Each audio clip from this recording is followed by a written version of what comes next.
Anak, saan ka pupunta? Bakit dala mo ang mga damit mo? Aalis na ako dito kasi sawang-sawak na akong alagaan ka dahil simula nang nagkasakit ka, naging pabigat ka na sa akin.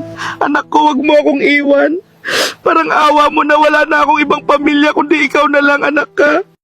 Tang, o Ineng, saan ka pupunta? Bakit may dala kang bag? At sino ang kasama ng papa mo doon?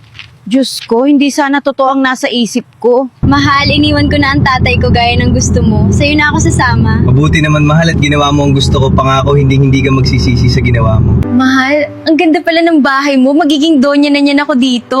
Oo naman mahal. Alam mo mahal, na-miss kita. Baka pwede mo na akong pagbigyan.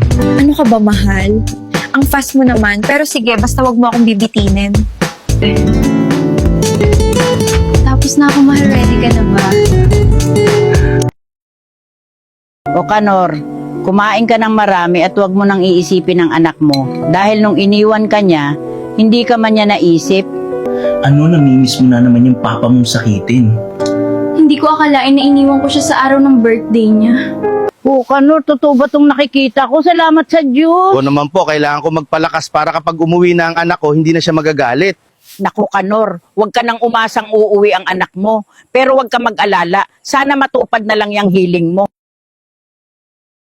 Ano ka ba naman ang aga-aga, lasing ka naman? Bakit hindi ka maghanap ng trabaho para may makain tayo? Hoy, babae ka, putak ka ng putak. Bakit hindi ikaw maghanap ng trabaho? Kung lagi ka nalang ganyan, mabuti iwan na kita. Total sawang-sawa na ako sa ginagawa mo.